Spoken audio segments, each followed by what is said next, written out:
Okay, I'm filming now. This is Wa. She's the Venice Healer. Is that what you're called? Wa, Daisy, superhero. You're called superhero too? I thought you call everybody else superhero. I like to be called superhero, and if someone calls me something I don't like, then usually I'll, rather than saying what I don't want, I'll tell them what I want, and typically I'll say, hey, call me superhero. I don't want to be called whatever you just called me, I want to be called superhero. So that's usually what I go to right away is call me superhero. And let me tell you what superhero means.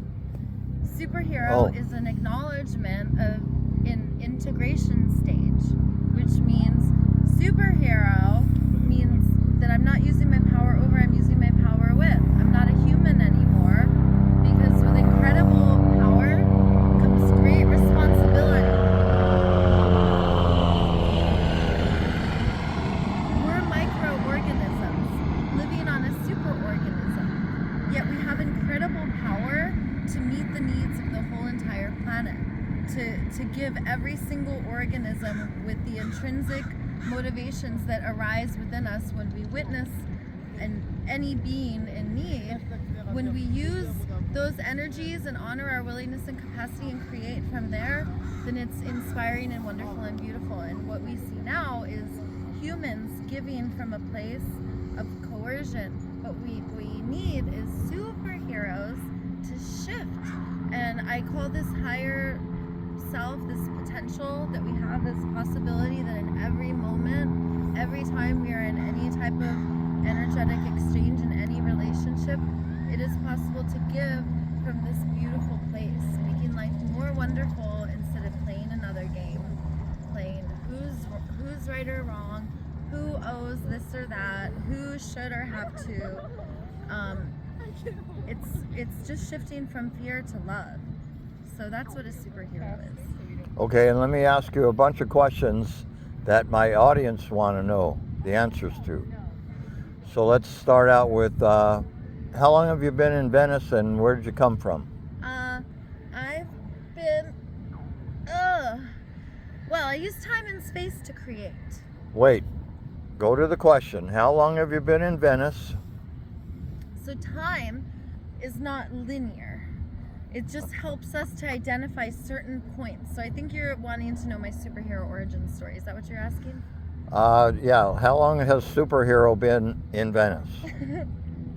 I've been in Venice. I got here in June of 2020, and I came. Right in the middle of COVID.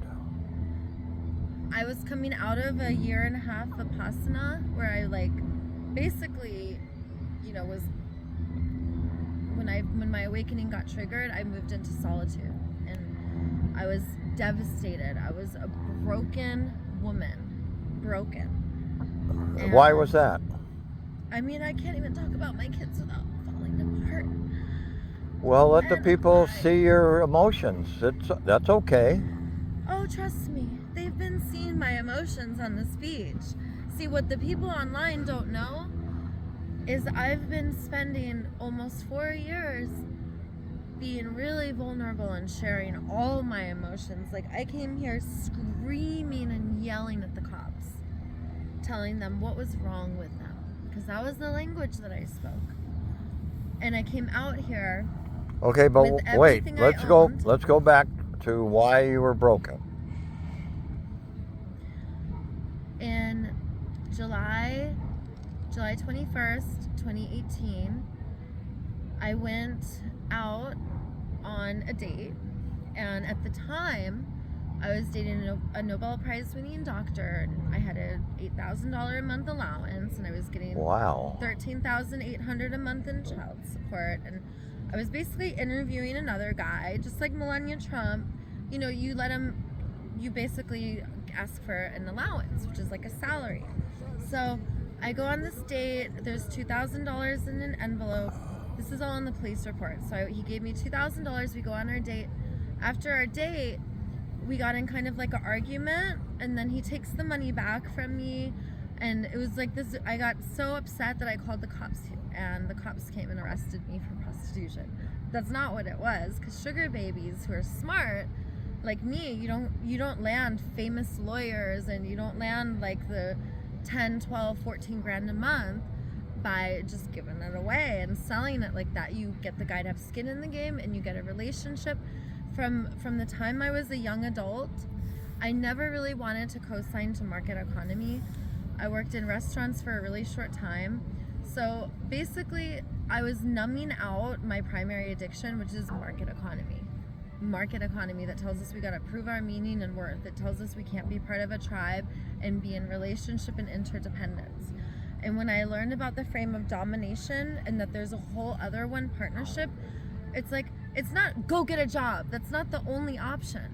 Because when you look at nature, there are so many accounts where a lion will kill a deer and take that deer, which is a huge amount, that's like a prize, that's a huge amount of resources and fuel, and that is a gift, like, let me tell you, a huge gift. And there's many accounts of this. There's little squirrels leaving gifts, and gift giving is our way. Market economy is not our way, and it's a beast having a frenzied killing all over the planet when it's meant to be our friend. And in order to make market economy our friend, we must invite and allow for the stars to run the show in the market economy, and for extravagance to be there in that space. For that to be where there's treasure hunting and treasure in games and those powerful to win, but our basic needs must be met in another way, through care and not coercion, through connectedness. And when people call me crazy and stuff, it breaks my heart. But it reminds me of when I first came to this beach and no one really understood me. And now if you look, the firemen, the sanitation workers, the police, everyone lets me touch them and hug them, and they melt. And I have the same relationship with the unhoused. I touch the stinkiest of the stinky, and the richest of the rich. Let's try more questions, though, because people want. Okay. Right.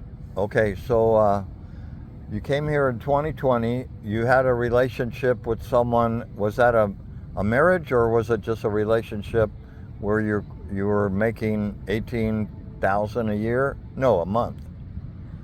Oh, no. And then an allowance of $2,000. I was arrested in 2018, but I came here in 2020. And did you prove your innocence, or were you convicted? Okay, so let me finish. So I got arrested, and then I told them my kids are alone, and I have to get back to my kids. And they said, "Oh, your kids are alone," and they charged me with child endangerment, and I was facing 13. Well, you volunteered that information just to get out of what your arrest was for. No, I didn't know that I would get in trouble, because my oldest was 10 years old. He was used to babysitting. I looked it up. California had no law. My daughter was 2. My other son was 8. And my son had a cell phone. And I made a mistake. I'm not defending what I did. Trust me, I would never fucking do that again. Holy shit, did I pay for that. But what happened was, these deep connections, like our nervous systems co-regulate. My 2-year-old daughter was still breastfeeding, and every night she slept at my breast, and I had a family bed. My kids and I grew up in South and Central America, and my mother was very cold, but my nannies would caress me from head to toe, and I learned to carry that with me and give it to my children.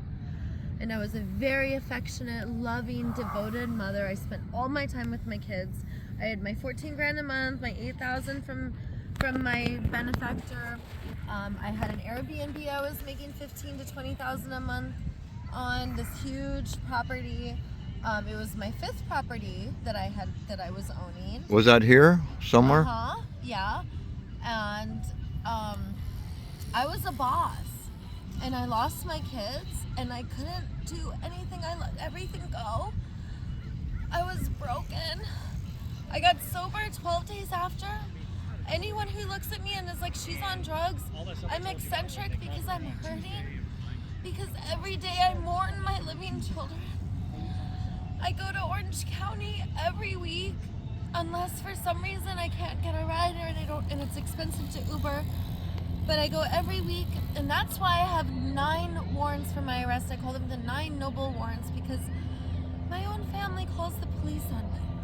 And this is something that is more white culture, but now everyone does it. We're not supposed to call the police on each other. We're supposed to learn how to work things out. But you don't get picked up for your warrants because all the police know you. They know what and my warrants are for. So they don't bother you for your warrants. And I talk about my warrants with them. They've looked them up. They know it's for going to see my kids. And also Santa Monica PD arrested me on my wedding day. And the guy who had a vendetta against me, even that cop was like, yo, I could have sent you to LAX and I didn't. He's like, I know about your warrants. He's like, but he's like, just, and he purposely held my skateboard. This was when they arrested me on my wedding day. They purposely held my skateboard. I wouldn't leave the jail without my skateboard, but he wanted to make sure he was going to talk to me, so he kept it. So he came back to the front of the police station. He goes, I got a message for you, because I ran away from him at City Hall when I was doing a topless speech. And then he caught me the next week at the courthouse doing another topless speech. So he had my Did board. you say topless Yeah, it was speech? topless. That's where they arrested me. Oh, damn. And then 8 LAPD officers went to our wedding, and they're all like laughing their tuckuses off because I handed them the mug shot. And so here's LAPD supporting me. And Was it a topless mug shot? No, I put Just my joking, shirt just on joking. because I wanted to go to my wedding. I was like, please. I was like, let me go. And oh, look, I'm putting it on. And this guy already had a vendetta because I already ran away from him. And so he gave me my board back. He tried to keep my board. I was sorry because he wanted to tell me the message. He goes, hey, you know, no more messing around, no more like running around topless or whatever his little thing was. And I was like, yo, rules and laws are only for humans. If you weaponize my body, then you're creating a world of catcalling and objectification of women. I was like, I want our higher selves to come online, superhero. You're so beautiful. We gotta stop lying to ourselves right here, right now. I want to see the positive change you're here to bring. So I gave a motivational speech to him. And Okay, let's go back to questions. How long have you been married? oh, my prince, who I love so dearly. I've never been more sure of anything in my life. I met my prince March 9th, and I called him Perfect Prince because he's my March 9th of what? of 2023. Oh, And I called him Perfect Prince, and I had a sea of kings, limitless, never-ending kings. And but I'm he's your not- wait I'm not now. intimate with all my kings. Yeah, but aren't the kings higher than princes? Well, I mean, they're all kind of the same. There's no hierarchy. Okay, but you're in love with your prince. I'll answer the hierarchy question this way. One time I asked my mom, who do you love the most? And my mom said, well, darling, whoever needs me the most, that's who I love the most. Whoever needs me the most at that time. Love is And our who was energy that and then? our Who was that? My prince needed me the most. I had a belief that I would marry him. I was open. He wanted to be monogamous. I had a belief that we would do monogamy for a short time and we would be open again. And I was able to do monogamy for a little bit. And then he got these messages from this woman, Sunny, and I was like, woohoo, like maybe it was just like a mess. Like I did not want monogamy. He did not want to be open. I had a belief that he was going to change. He had a belief that I was going to change, I think. And we love each other, but we're like these star-crossed lovers. If we're together, we'll destroy each other. Are you living out on the beach now? Are you still living with Prince?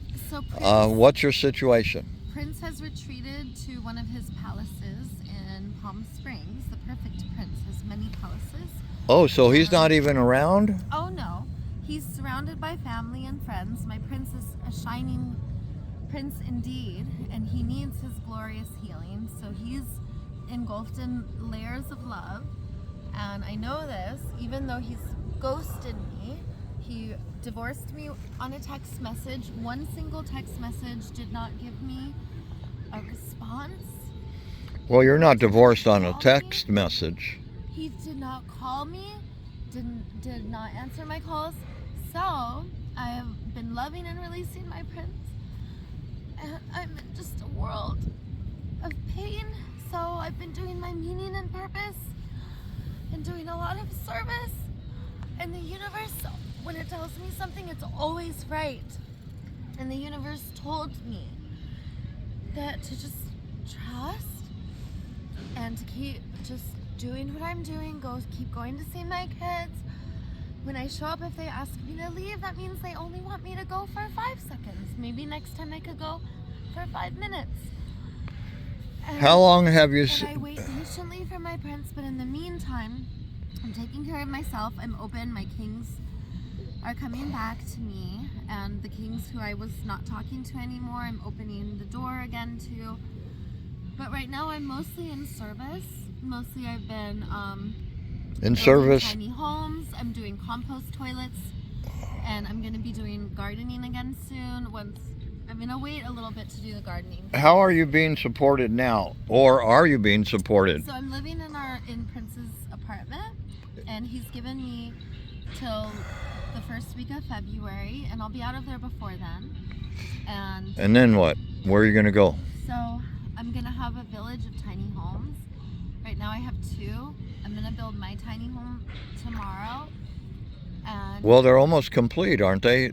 yes. The ones that are on the boardwalk. Right at the Venice Hotel camera. So there's like a live stream camera there. So there's like 1,000 people watching us at all times. We feel really safe just because we radiate love, and even like And who's we? My tribe, even John the bully, like we just see it all as a call to love. And we believe that like even the city workers who are my friends bulldozing the gardens, we're just gonna plant again, plant more flowers, more fruit trees, build more tiny homes. I'm getting smarter. One thing about getting beaten up and brutalized is you could create transformative resilience. I could limp around, I could get sick, I could get feeble, I could stay hurt, or I could blast off. I could get accompaniment, empowerment, resources to make sure I could do my good work, and so I'm thriving, and I could blast off and pull everyone up with me. So I'm getting smarter. Everything's gonna be on wheels. We have a 3-bucket compost system, so everyone has toilets. We have a cart for the compost. Wait, how many are in your tribe? Over a dozen. And you have... and you saw like... Do you spend the nights? Do you spend the nights on the beach now? As soon as I stay the night out there, we'll have about a dozen. Right now there's like 4, but as soon as I go there, everyone comes. All the women, everyone comes. So I'm gonna be at the beach. Oh, here's something important. The sergeant, the one with the short red hair, I went and spoke to her at the Pacific Division Police Station, which you should be going with me. Does she have the Master Sergeant stripes? The Master Sergeant. Right. I spoke with the her. tall one. Lippman and all the police officers already told her to talk to me, and then they told me to talk to her.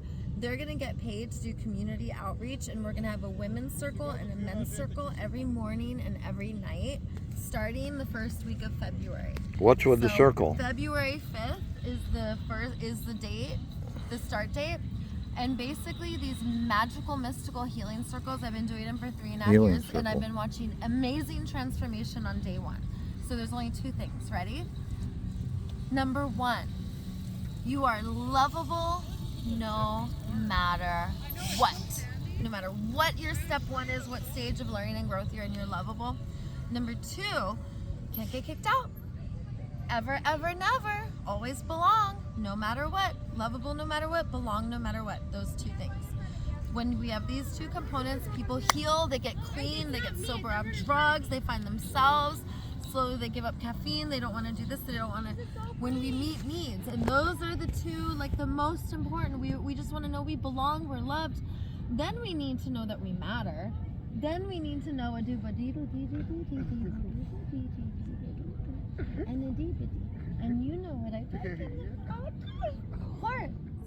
And you make a lot of sense. And you know I can... There's someone sleeping, well, trying to sleep over there behind the tree. We don't really have to say anything, and pretty soon... You know what? I should have gone live, and then you guys could be answering. I'm going to sign off right now, and we're going to go live. Okay, I couldn't figure out how to go live, so we're back to taping. All right, more questions. Make up some, because I can't think of. Okay, I want to finish where I left off. No, we want. Remember, we wanted more questions answered. Yes. Okay, how long have you been separated from your kids? How often do you see them? Princey Poo? Huh? Perfect Prince? What about him? Well, the universe told me in 3 months or so he's gonna ghost me. Because right now he's completely ghosting me. The universe was like, it's He's in okay. Palm Springs, right? I'm gonna tell you what universe told me. She knows better than what he said. I don't trust what he says. Universe said, it's okay, goddess. It's gonna be a couple months. And trust. Just like when the universe told me to come out to the beach. Universe said, trust. So I was like, okay, but when's Prince gonna come back and what's gonna happen? And universe was like, I wasn't looking for. Wait. Okay, I'm back with Wah. I wanted to go live, but I didn't know how, so I'm gonna have to ask somebody that's been on live YouTube. first you have to like We'll see. do the internet stuff. Okay, so here's Wah again, the Venice Healer, and apparently her prince, or the prince, is it the prince or Prince. your perfect prince? Or a PP. Okay, he went to Palm Springs, and Wah is out here in Venice, and sometimes she could stay wherever she wants. She could stay at the apartment I'll be out of there probably this weekend. Oh yeah, she has to be out by February what? February 5th. Okay. And then you're going to go to the beach and live in your tiny homes? I'm creating a tiny home, and I'm going to move to the beach. Okay, she is going to move. As soon as my tiny home is complete, so it should be by next week. My tiny home is going to kind of be like the model, so that we know how much each one is. I think they're going to be like, to really get them the way we want, like $2,000. Which is a lot less than the city of LA charges for their tiny homes. But here's the good news, is a lot of our supplies is free, because we're getting wood from the construction. On a large scale though, it's like, how much wood can I really get? But I mean, so far, like, I have more wood. I could get as much wood as I could carry on my skateboard or with the truck, because the construction sites, because we come from coercive giving, I could walk in and I could be like, hey guys, let me take whatever I want. And if the boss isn't there, he doesn't give it to me. Even if the boss is there, he's not paying for it. So, or they just want to contribute, but a lot of times it comes from like a disconnect. And I just want to acknowledge the disconnect. I also want to acknowledge the generosity that they're wanting to contribute. So just both sides of it, that there's an impact and also a positive effect. And I want to acknowledge that by saying, like, we do need some resources so that we're not hurting construction sites by taking their supplies. So we started a GoFundMe, and I've put the word out on the street. My friends know. I've already told all of them, bring me wood. Bring me wood, bring me wheels, bring me stuff to build. Do you have a homes. GoFundMe page? Yeah, and I was thinking, if we buy the wheels. What's the name of it? I'm gonna start posting it. Everyone's helping. There's this woman, Rachel, who's helping me, my neighbor, with GoFundMe's. She's handling all the finance for the tribe, so money goes where it's supposed to go. It sounds like the GoFundMe page hasn't been posted yet. No, but it will be. Okay, And so it's not up and running. I'm gonna have her put it on the YouTube videos in the comment sections. She's gonna be in charge of the money. She's also booking me for healings now. So if people want to hire me for healings, what I do is communication coaching. I basically do awakenings. And then I show people, I don't do massage, I show people how to do acrobatics that is a shamanistic, I want to say full body, mind, body, spirit healing. And it's shamanistic. It's done with 5 practices. It's rooted in self-pleasure. So I told you my origin story, how I was a sugar baby. Now, you could think of me, there was a period when I first got sober. I still wanted to use men for their money, but I wasn't willing to sell my body anymore, so I became a dominatrix, and I would find men who wanted to get beat up. I found willing participants who enjoyed and found pleasure in getting hit, kicked, burned, slapped, have their clothes ripped off. People would call me and be like, oh, I'm bruised, so I would add that. Oh, I got cut, I would add that. You're gonna bleed. And they would be excited. They were so happy that they were gonna get brutalized. I needed willing participants because when I was a little girl, I didn't have a choice. So I needed to almost like act out my trauma. That's why BDSM is healing. At 14 months, I had a shift. I thought I hated men. I thought that men were trash. And I realized I didn't hate men. That actually I loved men. And I love everyone. I love everything because I am everyone and everything. And my 5 practices were born. So I knew it was a shift now from fear to love. And the first practice of my shamanic healing, we're all God. We're all divine. You put that in your language. Number 2, we are all the same spirit. Again, put it in your language. Vibrating energy, whatever, subatomic particles entangled. Number 3, during my healing practice, I move from intention. I literally look at my hands, I say, with the intention to love and heal. And I know everything I touch is going to be gradually more loving and healing. I know it. I have a trust. I know it. I'm intentional. 4th practice, I learned from dancing. My phone just died. I'm going to tell you the rest.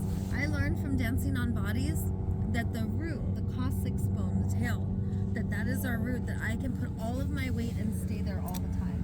But anywhere else on the body, I must always move. Hey, Wa, would you help me up, so please? The 4th practice, that is the only exception, is the coccyx. Isn't it crazy how our root tip, the root bone where we ground, would be the Wait.